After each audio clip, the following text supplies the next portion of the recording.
Hello everyone, आज हम करेंगे फीमेल गैमेटोफाइट। ठीक है, फीमेल गैमेटोफाइट को एम्ब्रियो सैक भी बोलते हैं।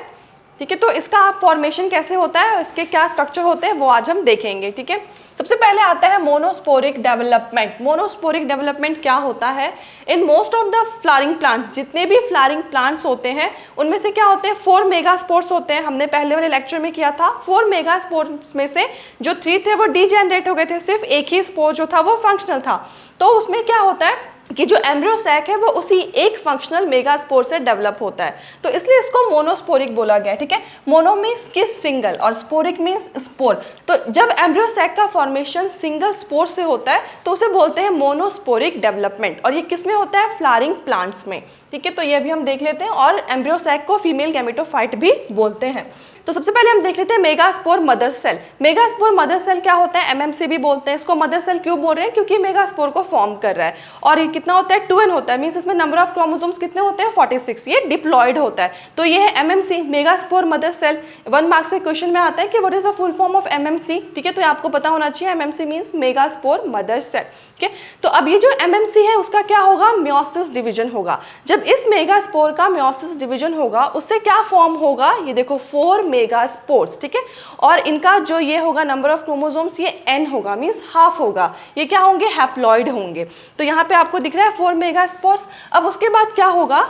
ये जो 3 मेगास्पोर्स थे वो डीजेनरेट हो जाएंगे, सिर्फ एक ही जो है वो फंक्शनल बचेगा। ठीक है, अब इसके बाद क्या होगा? जो ये फंक्शनल मेगास्पोर है इसमें भी कितने, ये क्या है इसका? ये भी हैप्लॉइड है। ठीक है, हाफ नंबर ऑफ क्रोमोसोम्स है। तो अब ये जो बच गया फंक्शनल मेगास्पोर, उसके अंदर क्या होगा? माइटोसिस होगा। ठीक है, nuclear move to opposite poles. जो न्यूक्लियस है वो अपोजिट पोल्स पे मूव कर जाएंगे। ठीक है, उसके बाद क्या होगा? जब इस फंक्शनल मेगास्पोर का माइटोसिस होगा उससे क्या फॉर्म होगा? 2 न्यूक्लिएट स्टेज। 2 न्यूक्लियस वाला स्टेज फॉर्म होगा। ये देखो 2 न्यूक्लियस दिख रहा है। ठीक है, इनका ये भी क्या होंगे? n मींस कि हैप्लॉइड होंगे। 2n क्या होता है? डिप्लॉइड। अब ये जो 2 न्यूक्लियड स्टेज है जो कि फंक्शनल मेगास्पोर के माइटोसिस से फॉर्म हुआ है, उसके बाद क्या होगा? इस 2 न्यूक्लियड स्टेज का भी क्या होगा? माइटोसिस होगा। तो जब ये 2 न्यूक्लियड स्टेज का माइटोसिस होगा उससे क्या फॉर्म होगा? 4 न्यूक्लियड स्टेज। तब 4 न्यूक्लियस वाले स्टेज जो है वो फॉर्म होंगे और वो भी क्या होंगे? हैप्लॉइड होंगे। तो यहाँ पे ये देखो ये 4 न्यूक्लियस है। अब 4 न्यूक्लियड स्टेज भी फॉर्म हो गया। उसके बाद क्या होगा? अब ये जो 4 न्यूक्लियड स्टेज है ये भी, इनका भी क्या होगा? माइटोसिस होगा। ठीक है, इनके माइटोसिस से क्या फॉर्म होगा? 8 न्यूक्लियड स्टेज। अब ठीक है, पहले सिंपल था फंक्शनल मेगास्पोर, वो भी n था, उसमें माइटोसिस हुआ, 2 न्यूक्लियड स्टेज फॉर्म हुए। 2 न्यूक्लियड स्टेज में माइटोसिस हुआ, उससे 4 न्यूक्लियड फॉर्म हुए। ठीक है, 4 न्यूक्लियड में माइटोसिस हुआ, उससे 8 न्यूक्लियड स्टेज फॉर्म हुए। 1 2 3 4 5 6 7 8। ठीक है, ये हो गया। अब उसके बाद है nuclear divisions are free nuclear, no cell walls at first. जब न्यूक्लियर डिविजन्स हो रहा था उस टाइम सेल वॉल नहीं थे। ठीक है, जब न्यूक्लियर डिवीजन हुआ, after the 8 nuclear stage cell walls form. जब 8 न्यूक्लियर स्टेज हो गया उसके बाद सेल वॉल फॉर्म हुआ। तब पहले सेल वॉल का फॉर्मेशन नहीं था, 8 न्यूक्लियर स्टेज के बाद सेल वॉल फॉर्म हुआ। ठीक है, न्यूक्लियर डिविजन्स जो थे वो फ्री न्यूक्लियर थे। ठीक है, फ्री न्यूक्लियर मीन्स कि जिनका कोई भी बाउंड्री नहीं है, सेल वॉल नहीं है, वो फ्री है साइटोप्लाज्म में। ठीक है, अब आता है इससे ये बना। अब बात कर लेते हैं मैच्योर एम्ब्रियो सैक की, कि अब मैच्योर एम्ब्रियो सैक है उसका स्ट्रक्चर क्या होता है, फॉर्मेशन हमने देख लिया।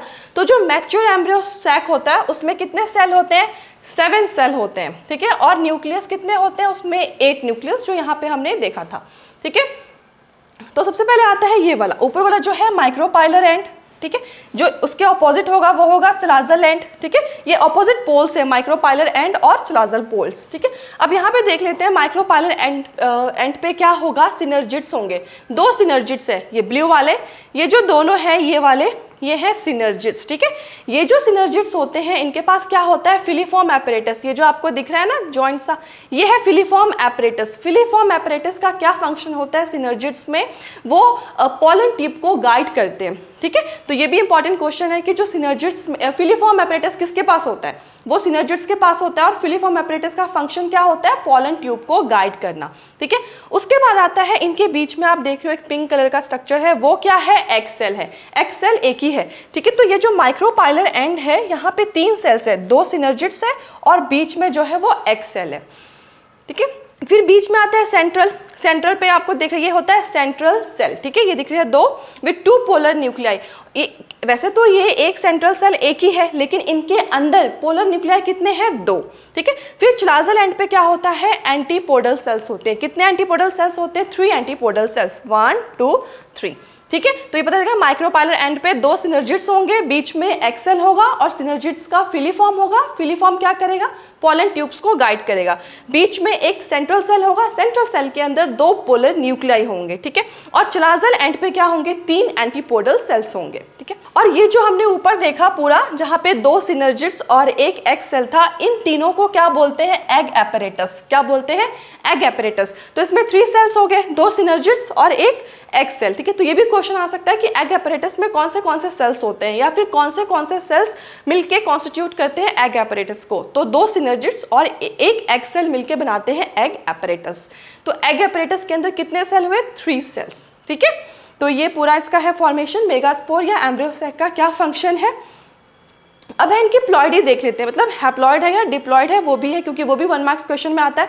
तो सबसे पहले आता है एमएमसी, मेगास्पोर मदर सेल, ठीक है। वो क्या था? डिप्लॉइड था, ठीक है। Diploid means number of chromosomes double है, ठीक है, 2n। 2n ये होता क्या है? 2 × n क्या होता है? Number of chromosomes. Number of chromosomes कितने? 23। तो 23 को आप 2 से मल्टीप्लाई करोगे, कितने हो जाएंगे? 46। तो इनका जो प्लॉइडी है वो क्या है? 46, डिप्लॉइड है। तो जिनमें नंबर ऑफ क्रोमोसोम्स 46 होते हैं वो डिप्लॉइड होते हैं, और जिनमें नंबर ऑफ क्रोमोसोम्स 23 होते हैं वो होते हैं हैप्लॉइड, ठीक है। उसके बाद है मेगास्पोर फंक्शनल, ठीक है। जो मेगास्पोर जो बच गए थे, 4 मेगास्पोर्स थे, जिनमें 3 तो डीजेनरेट हो गए, सिर्फ एक फंक्शनल बचा।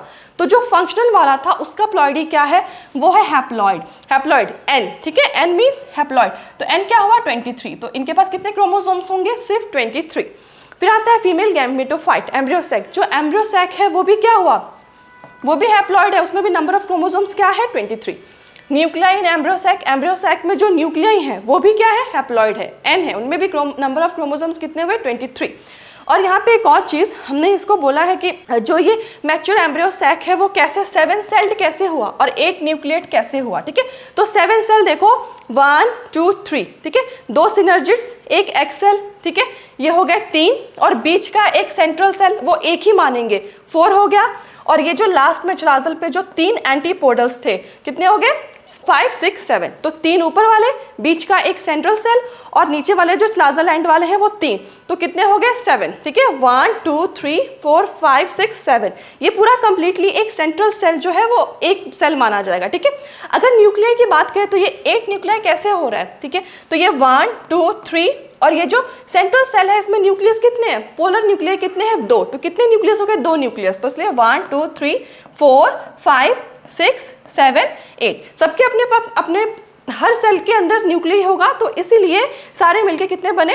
7 सेल्ड और 8 न्यूक्लिएट। तो इस टाइप में इसको बोलते हैं कि जो मैच्योर एम्ब्रियो सैक है वो 7 सेल्ड होता है और 8 न्यूक्लिएट होता है, ठीक है। तो मान लो आपसे क्वेश्चन पूछ लिया जाए कि मैच्योर एम्ब्रियो सैक में सारे 7 सेल्ड के नाम बताओ, तो आप क्या बताओगे? 7 सेल्ड कौन से हो गए? 2 सिनर्जिड्स, ठीक है, एक एग सेल, बीच वाला सेंट्रल सेल, और चिलाजल एंड वाला 3 जो है वो एंटीपोडल्स, ठीक है। ये हो गए 7 सेल्स। और अब बात कर लेते हैं कि 8 न्यूक्लिएट कैसे हुआ। तो 8 न्यूक्लिएट कैसे हुआ? ऊपर जो माइक्रोपाइलर एंड पे आता है 2 सिनर्जिड्स, ठीक है, 2 सिनर्जिड्स, एक बीच में एग सेल, 3 न्यूक्लियाई हो गए। बीच में जो सेंट्रल सेल था उसमें 2 पोलर न्यूक्लियाई थे, तो वो कितने हो गए? ठीक है, 5 हो गए। उसके बाद जब लास्ट में हम देखते हैं चिलाजल एंड पे कितने हैं? 3 है। तो ये तीन एंटीपोडल सेल्स है, तीनों के अलग अलग न्यूक्लियस होंगे, तो 6 7 8 कितने हो गए? 8 न्यूक्लिएट हो गया, ठीक है। ये जो सेंट्रल सेल है इसमें 2 पोलर न्यूक्लियस है। तो इस वे में जो मैच्योर एम्ब्रियो सैक हुआ वो 7 सेल्ड और 8 न्यूक्लिएट स्टेज हुआ। तो थैंक यू, आज के लिए इतना ही, मिलते हैं नेक्स्ट लेक्चर में।